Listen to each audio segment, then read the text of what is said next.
y eso transforma al combate contra el coronavirus realmente en el desafío más importante que ha vivido la humanidad durante los últimos décadas, probablemente después de la Segunda Guerra Mundial.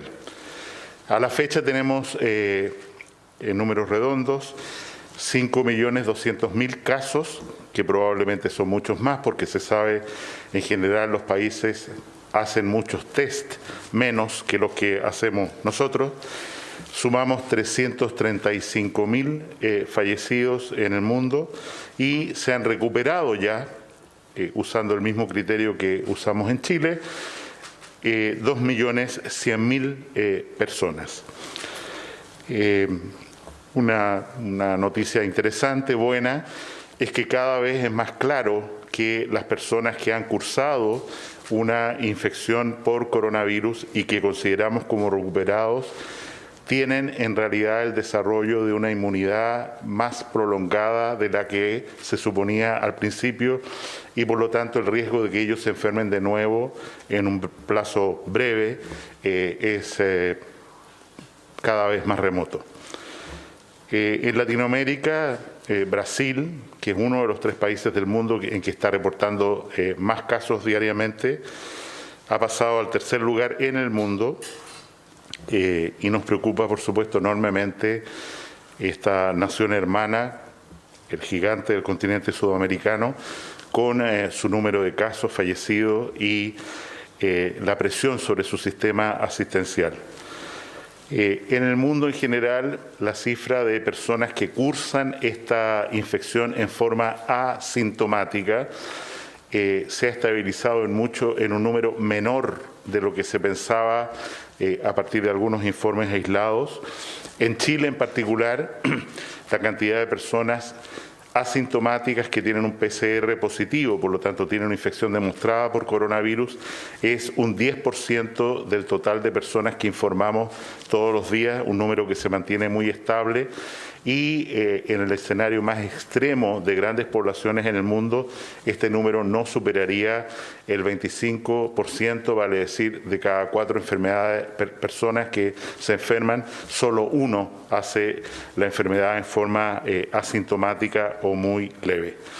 Asimismo, en el mundo cada vez preocupa más que a la salida de medidas muy estrictas de cuarentena se produce un rebrote de la enfermedad. Esto ya ha ocurrido en China, lo que genera evidentemente una alerta mundial, dada la intensidad de las medidas de confinamiento que ellos hicieron en Wuhan y ahora tienen otras ciudades y provincias en cuarentenas y en testeo muy intensivo, y está pasando lo mismo en países como Francia, que habiendo retomado clases debieron suspenderlas, en Italia, en que han aumentado los casos, en España, que después de terminar un periodo de cuarentena estricta están aumentando el número de casos. La situación en nuestro país, en términos generales, es que tenemos durante los últimos días, desde mayo, un aumento muy relevante de los casos, que sigue siendo muy alto. Hoy día anotamos una pequeña disminución en el número de fallecidos, pero creo que eso hay que mirarlo con cuidado en los días siguientes y evidentemente el desafío más grande que enfrentamos hoy es el aumento, la presión, la demanda sobre la infraestructura hospitalaria, particularmente sobre las unidades de tratamiento intensivo.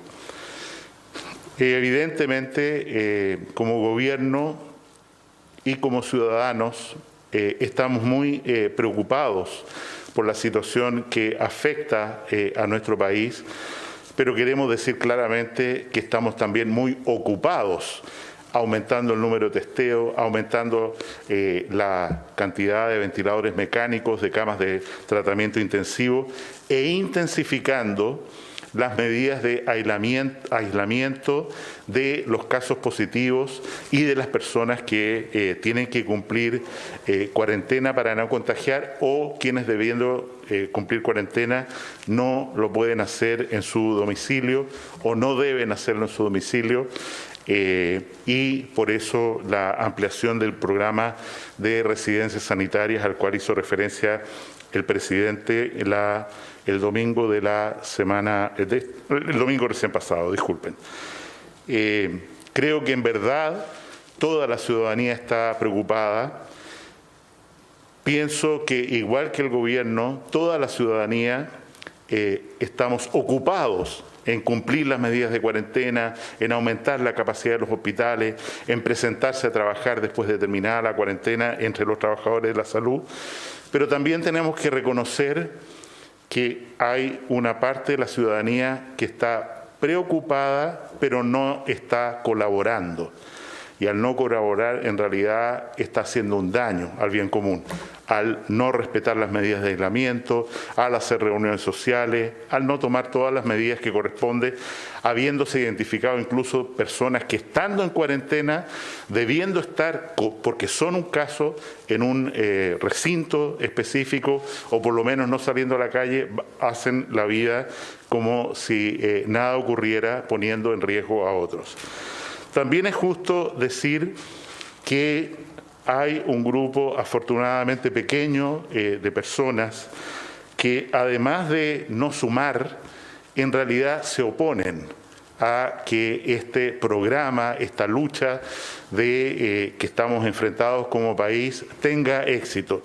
Y hacemos un llamado particularmente a esas personas a abandonar una política, una forma de actuar que es tan dañina para todos, exagerando noticias, transmitiendo noticias falsas, haciéndose eco de situaciones que no obedecen a la realidad y sobre todo, ¿no es cierto?, alentando conductas y acciones que son contrarias a las políticas sanitarias que hemos implementado, produciendo convocatorias de personas y produciendo discursos muy malintencionados, de fracaso, de conflictos, de manera tal de sacar un provecho de esta situación tan sensible que no es legítimo, que no es correcto para esta gran tarea que convoca a todos los chilenos.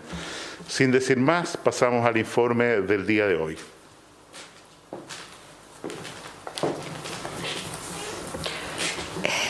Muy buenos días. Vamos a pasar al informe del día de hoy. En nuestro país, en las últimas 24 horas, en las últimas 24 horas hasta el día de ayer se registraron 4.276 casos nuevos, los que corresponden 3.863 casos a personas con síntomas y 413 personas asintomáticas. A la fecha podemos decir que hay 25.342 personas que se han recuperado de la enfermedad del coronavirus. Con respecto a este número de casos que hemos dicho, vamos a seguir probablemente viendo estos números en los próximos días. Tenemos que ir evaluando cuál es la situación que se va a ir presentando en nuestro país. Con respecto al número de fallecimientos de las últimas 24 horas, se registraron 41 personas, de las cuales suman un total a la fecha de 630 personas fallecidas asociadas al COVID-19. Voy a dejar con ustedes al subsecretario de Redes Asistenciales para que continúe con la cuenta.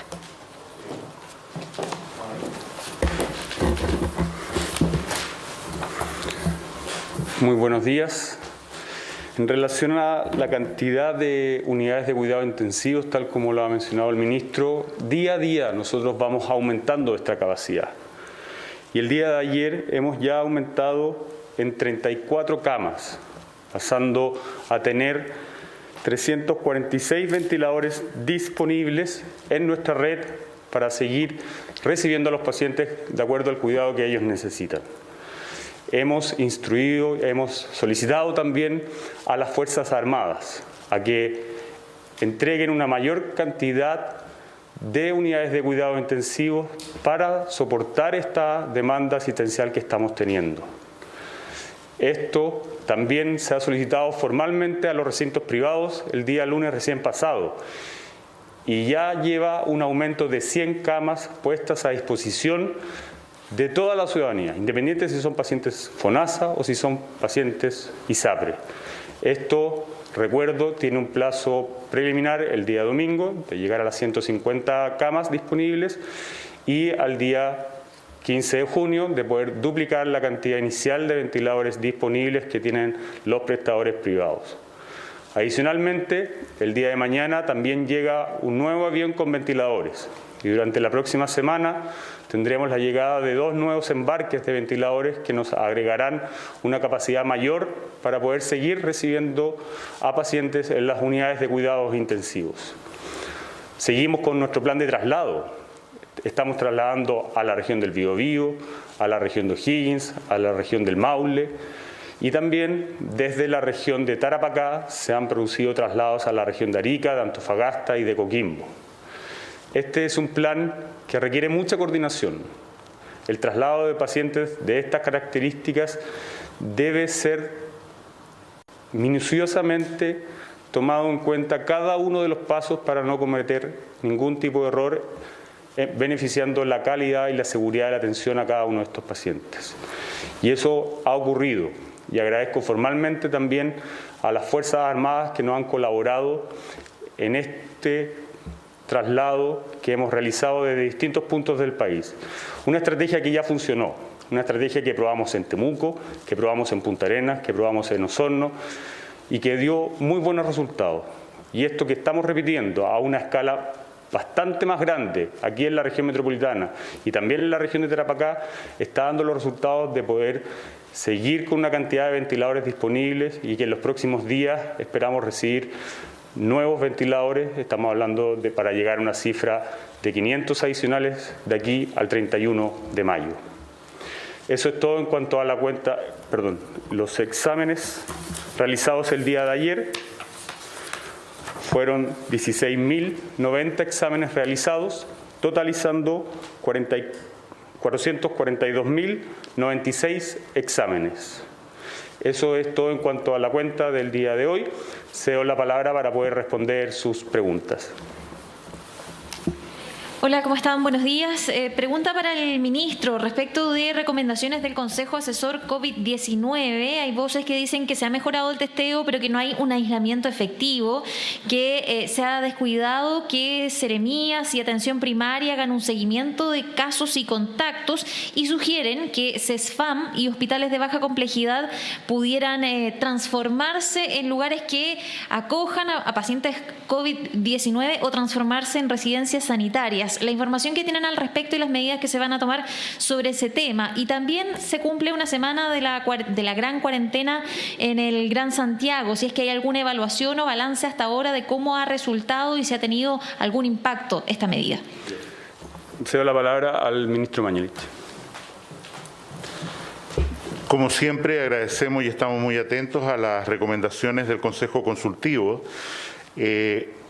Creo que en la preocupación de ellos por el seguimiento de los casos hay algo de validez, sobre todo en lo que se refiere al brote de la región metropolitana, y es por eso que se han implementado las medidas que ya hemos señalado.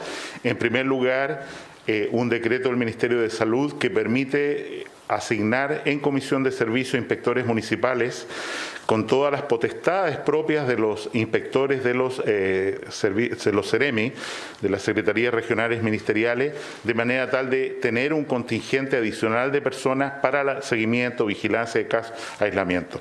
En segundo lugar, independiente de dónde se haga, es evidente, lo hemos dicho varias veces, que en la medida en que el virus alcanza a lugares más vulnerables, donde hay inmigrantes, donde hay hacinamiento, donde hay pobreza, la posibilidad de cumplir el seguimiento y la cuarentena y el aislamiento en esos lugares es muy difícil, y es por eso que hemos amplificado enormemente y estamos y vamos a seguir el concepto de residencias sanitarias, de manera tal de trasladar a esas personas.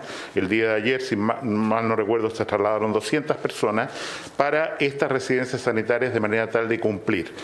En relación a conversión de centros de salud familiar y otros, lo hemos evaluado, no es posible desde el punto de vista de la actividad que estos centros tienen que hacer para la consulta habitual, que no podemos abandonar, la consulta de diabetes, de hipertensión, en fin, de distintas enfermedades, pero creo que hay que establecer con claridad, y ya lo señaló el presidente el día domingo en la noche en la cadena nacional, que estamos aumentando, y ese es el objetivo, y tenemos los recursos para convertir en hostales sanitarios, residencias sanitarias, el mayor número de cupos, de manera tal de poder aislar, no solo aquí, sino en las otras regiones grandes, la mayor cantidad de personas para que cumplan efectivamente con el aislamiento.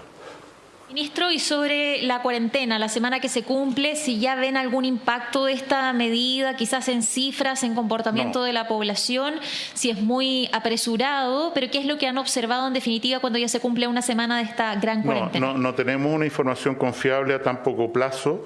Sería prematuro dar señales que pueden ser equívocas después. Tengo que reconocer, sin embargo, respecto a la segunda parte de su pregunta, que el comportamiento de la ciudadanía en general ha sido de colaboración, de tratar de soportar todas estas medidas, y de allí, para los sectores tan vulnerables, más vulnerables, tiene tanto sentido el anuncio y el seguimiento que en persona el presidente de la República está haciendo de las medidas de protección para la pandemia social. Secretarios, ¿qué ocurre hoy día con los test PCR? Hay denuncias de personas que llevan más de 10 días esperando resultados, a pesar que se había dicho que el promedio era de 3. Las licencias médicas de quien está esperando un resultado duran solo 4 días. ¿Qué hacemos con las personas que tienen que volver a trabajar, pero todavía tienen un test PCR pendiente? Y lo segundo, este caso de Antofagasta, donde se habría entregado de forma errónea el cuerpo de una persona fallecida con COVID. Esta habría terminado en manos de la familia equivocada, incluso se habría ocurrido el funeral correspondiente. ¿Es un error? ¿Hay algún sumario interno dentro del hospital? ¿Por qué se produce esa situación también?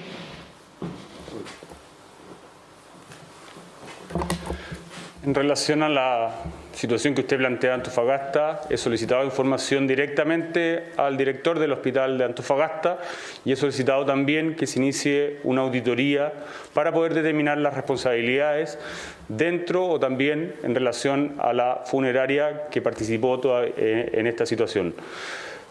Nuestras mayores disculpas a la familia, son ellos obviamente los que sufrieron este lamentable error, y que desde el hospital de Antofagasta se va a realizar esta auditoría para entregar toda la información claramente a la familia como corresponde.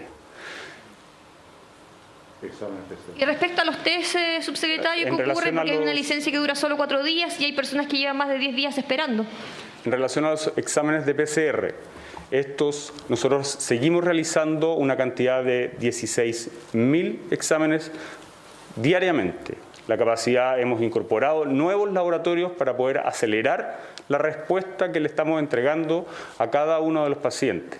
Hemos trasladado incluso muestras fuera de Santiago para poder dar una respuesta oportuna, y obviamente hacemos el llamado a la ciudadanía a que desde el minuto en que estas personas son catalogadas como pacientes sospechosos y se les realiza el examen, deben guardar las medidas de aislamiento correspondientes para evitar los contagios, sobre todo hacia sus familiares, hacia sus adultos mayores. Son ellos, obviamente, los que están más en riesgo de contagiarse cuando no se cumplen las medidas de aislamiento que hemos diseñado e implementado en cada una de las regiones de este país.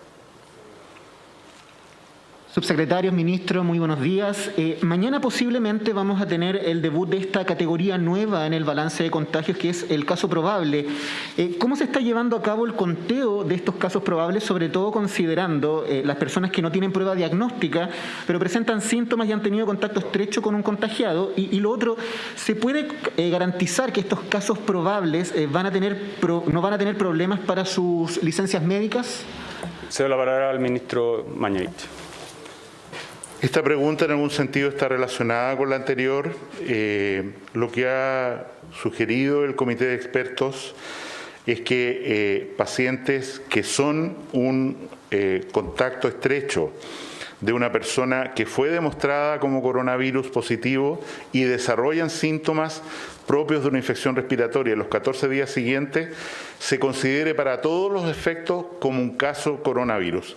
Y esto, perdón que repita, porque no hay otros virus circulando prácticamente, nada es absoluto, pero prácticamente no hay otros virus, de manera tal que alguien que hace una infección respiratoria es con toda probabilidad coronavirus y se ha tenido contacto estrecho con alguien con mayor razón. Estas personas significa la posibilidad, esperamos, de que hagamos menos exámenes en personas que son contacto estrecho, que al final de cuentas ya no tiene mucho sentido, porque la mayoría de ellos, casos contacto estrecho con enfermedad clínica, van a ser positivos y de esa manera poder concentrar, insisto, los exámenes y los tiempos de trabajo para que haya menos demora en pacientes sintomáticos y sobre todo en los pacientes graves que se hospitalizan por una infección respiratoria. Respecto a la praxis, a la práctica de esta categoría nueva, nosotros hemos hecho todos los instructivos, en fin, pero dependemos de algo que está fuera de nuestro control, que es que los médicos clínicos que ven un caso que tiene síntomas y que le preguntan, lo suban a la plataforma informática del Ministerio de Salud, y eso requiere una capacitación que está en marcha en este momento, una definición que se ha hecho formalmente. Es posible que mañana empecemos a enumerar algunos de estos casos que, insisto, tienen derecho a licencia médica por 14 días, tienen obligación de aislamiento, o sea, es para todos los efectos, es un caso positivo de coronavirus, aunque no tengan PCR, y me parece que vamos a demorar algunos días en alcanzar la plenitud de información de esta categoría, porque al final dependemos de la acción de un profesional determinado en un sitio determinado del país para informar ese caso como un caso probable. Ministro, buenos días. Usted decía que en los próximos 40 días las clínicas básicamente van a tener que aumentar en más de 2.000 camas. Eso ha sido lento, ha habido escaso aporte de acuerdo a las cifras que hemos conocido. ¿Cómo se va a fiscalizar? ¿Cómo se va a obligar? Usted mismo dijo, no, esto no es una solicitud. Y respecto a la ocupación de camas críticas, faltó la cifra, pero además saber sobre este debate